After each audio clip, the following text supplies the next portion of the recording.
I forgot to set the screen. It's on a very small window right now for me. Oh well.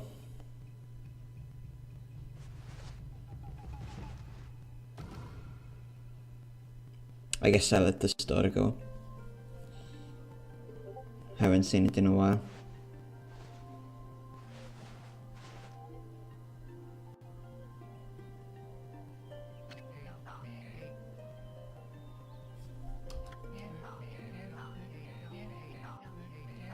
I don't know if I should rate these. Tiny hamlet known as Kamiki lay nestled in a grove of proud and beautiful cherry blossoms.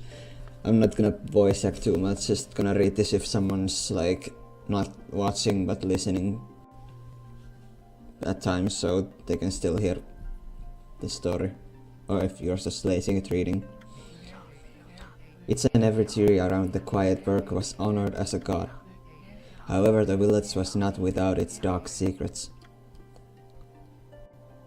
Again, let me know if the sound is off. To satiate the appetite of the Orochi, a fearsome cave-dwelling feast, a young maiden was offered as a sacrifice at the annual festival. With a body like a mountain and 8 heads mounted on necks the size of tree trunks, its blood-red eyes alone were said to curse anyone who gazed into them. No one dared disobey the horrific beast.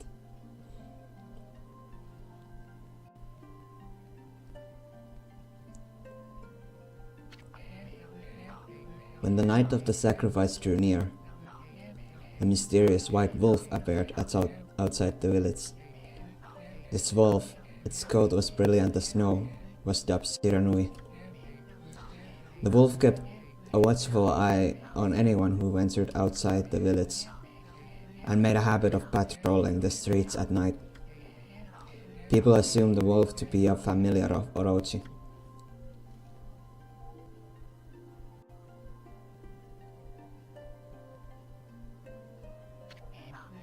One villager took it upon himself to face the fearsome Shiranui. The warrior Nagi attempted many times to challenge the wolf, but his attempts were thwarted by Shiranui's swift movements.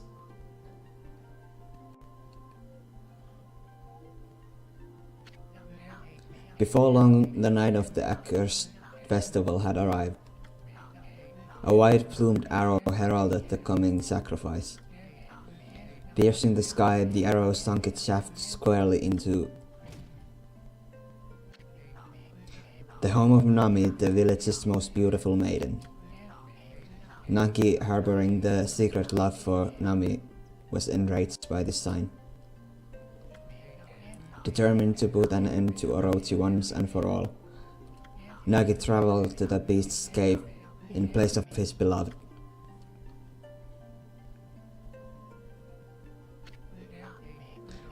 The moon gave, a place as dark as evil itself, served Orochi's home, as Nagi stood bravely before the entrance. A beast appeared, eyes glowing crimson upon 8 thrashing necks. Orochi stood tall before him, anxious for another sacrifice. Nagi leapt with incredible grace, swinging his blade valiantly. On and on he sliced well into the moonless night. But Orochi's hide was like steel. The blade left nary a scratch.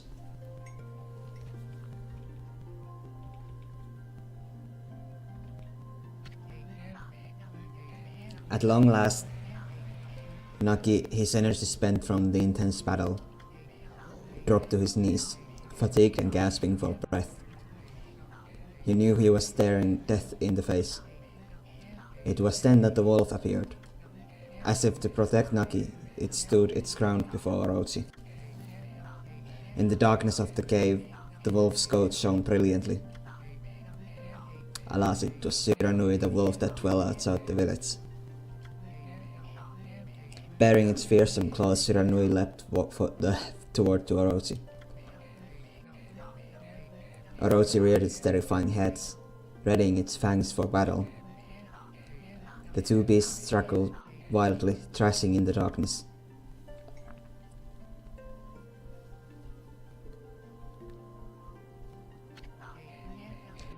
Mysterious and terrifying, the spectacle continued. Shiranui summoned gusts of divine wind to counter Orochi's flames.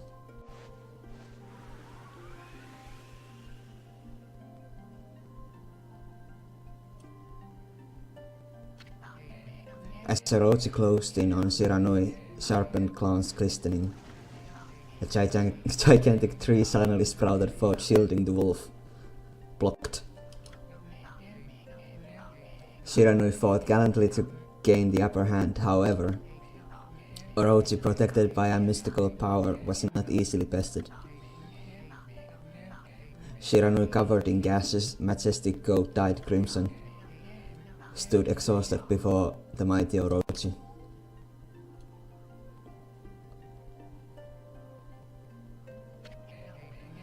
Orochi saw a chance to strike what would be the final blow, but Shiranui refused to give in.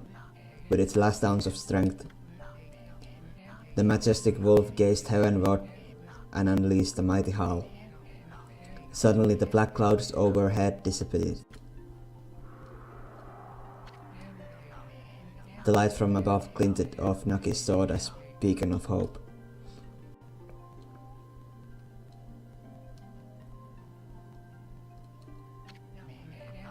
Guided by his sword, Naki, who had been taking shelter in the shadows, stood proudly to face his adversary, channeling all his strength into his scarred and battered arms. He leapt ferociously toward Orochi, his sword poised high. The golden sword danced in his hands like a puppet on a string. One by one, Orochi's fearsome heads separated from their owner.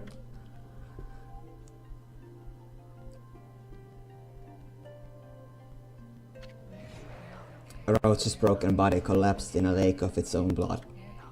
In that instant, the curse that plagued the villagers was lifted. As the battle subsided, the sun shone once again in the sky. Shiranui had succumbed to Orochi's poison and struggled to breathe. Naki scooped the beast into his arms and returned to Kamiki. When they reached the village, Shiranui was no longer moving. The village elder gently stroked the wolf's head. In response, Shiranui let out a hoarse and pitiful bark, then closed its eyes and drifted off as if into slumber.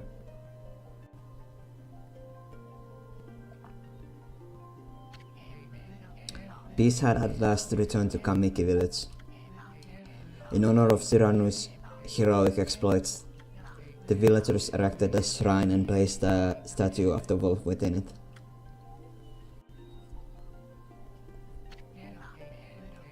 Naki's sword was christened Tsukuyomi and placed inside the moon cave. The villagers all looked forward to an age of endless peace. Nope. However, this is not the end of the story. There is more to this tale than most people know. 100 years had passed since Naki and Shiranui's heroic exploits. Yeah, that was the game. Just a fucking story about Shiranui, and that's the game. It happened so quickly that no one in the village even took notice. Hello and welcome, Darkest Surrounding.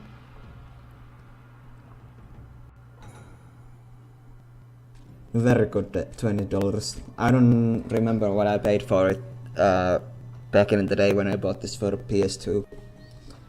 Is this the legendary sword? Is this Tsukuyomi the sword that banished the dreaded Orochi? No, it couldn't be. It's just a legend, nothing but a fairy tale. Oh.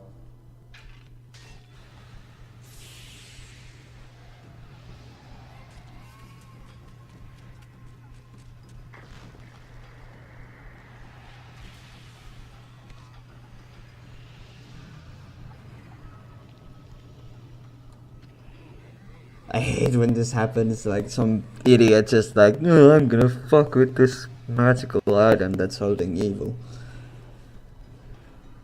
Oh, he sucks power.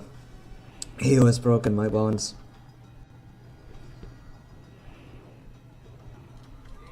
Man, I played this game through like multiple times, though it's been years since I played it last time, so I don't remember anything. Just the worst parts. Speak the words, I wish darkness unto the world. Utter that prayer unto me and unleash my power. Yeah.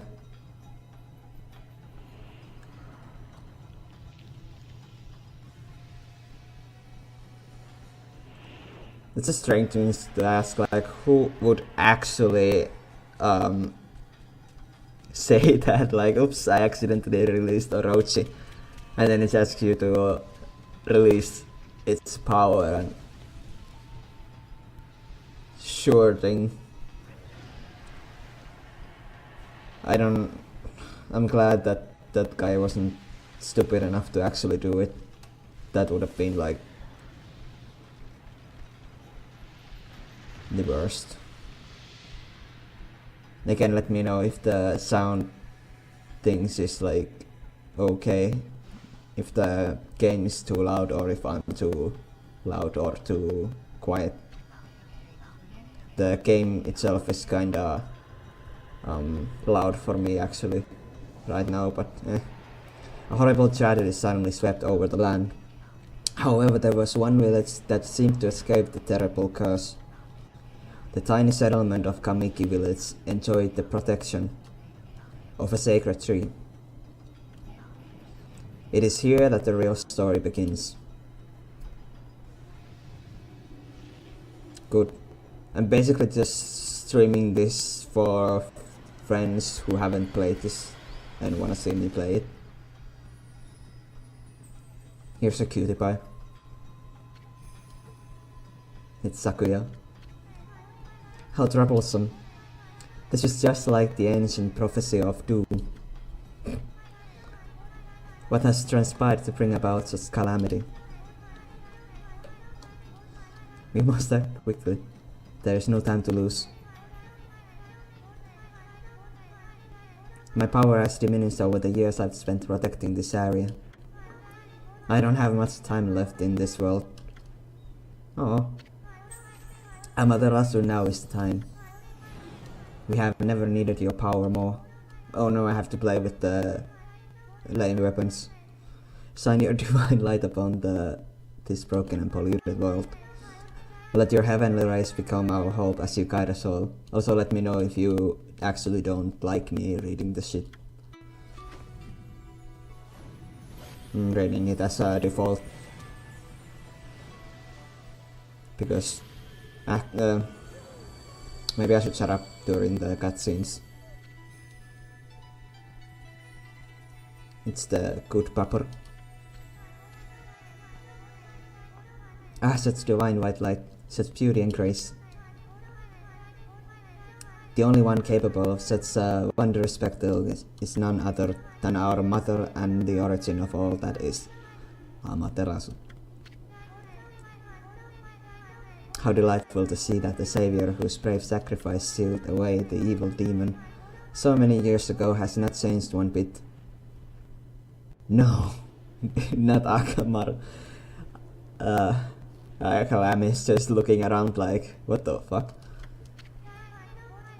Seeing you emerge after so many years spent as a statue brings happiness to my heart. Sneak.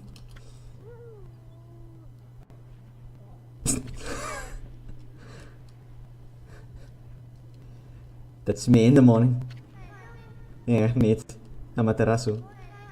Gaze above you and take in the condition of the sky.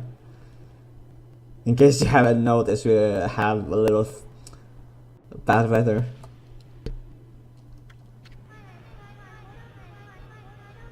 Since your untimely departure from our midst, the world has, I didn't read that, but succumbed to devious and vicious beasts.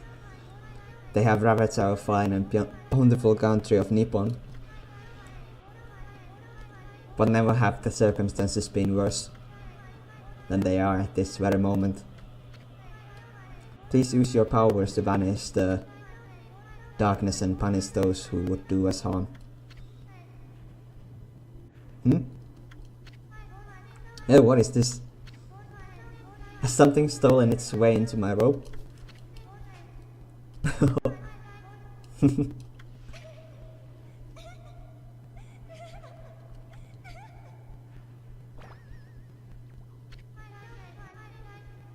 Yes, they do. Typical physics. Of course. Phew, what on earth? You again? What do you mean again?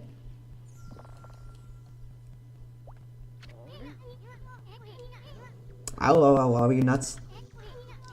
Boy, for a little thing you sure make a big fuss.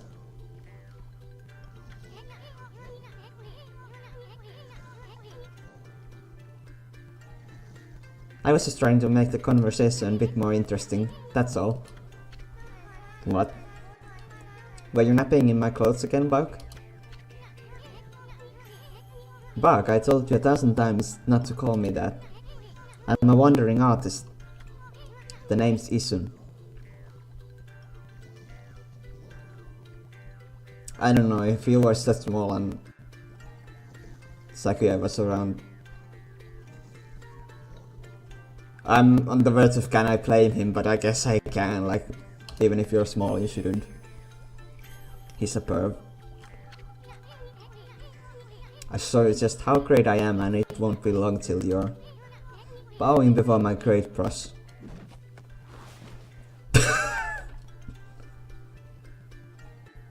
That's not bad.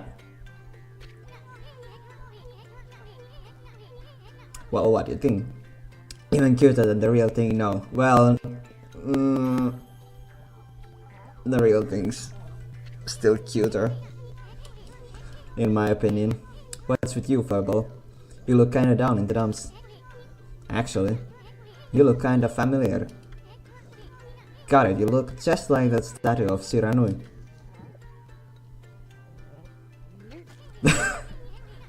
Man. Whoa, what do you think you're doing? Are you crazy? And some guy like me should never be covered in wolf slobber. You'll regret messing with the great Isun. Don't make me use my prize sword Tenkomaru against you.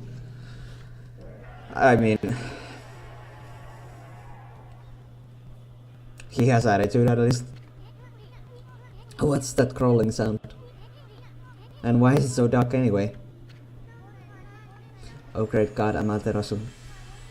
I've used all the power I have to protect Kamiki village. The village lives on, their spirits lie encased in my fruit. Cut it free, and the village will be reborn. I trust in you. I know that you will lead us down the right path. Only your awesome power can restore life to the world. The trees return to normal, huh? That Sakura girl sure said some weird stuff. The villager spirits are being kept inside the fruit. And that's the fruit. That girl said that if you cut it down, the village will be restored. But it's awful high up there. If you don't use some kind of special power, there's no way you're gonna reach it. This darkness is really getting to me too. A lot can happen while you're taking a nap. Oh my god. Longest fucking... well, I guess not longest, but still pretty fucking... long, what's it called? Prologue? Yeah. Where are we? Oh yeah, Persona 3 is one of those games that, well, it takes really long to actually get into business. But I don't think the start and cutscene is that long. Oh, I don't remember. I haven't played that in a long time either. It got awfully quiet all of a sudden. I don't remember any place like this in the village. Well, we better keep our eyes peeled. You can use the mouse to look around. Oh my god. She changes your point of view, okay? Boy, you really look so helpless. You sure gonna be okay? I don't know. I'm not sure. Oh. Ah, now it works. Like it should.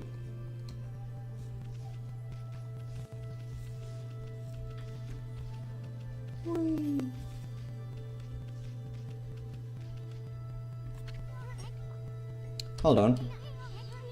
That's an origin mirror.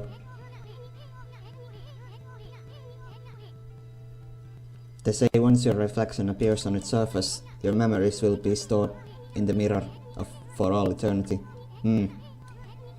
Well, to put it shortly, you can save your progress here. And let me give you a little advice. You should save a number of game files. I know. That way you could always go back if you get stuck or something. Gotta be prepared, especially while you're still learning the ropes. Yeah, this is my first time. Totally. Yeah, it does. Zoom the fuck out. Alright. 33 minutes, not 33, 23? Holy shit. 20-minute intro.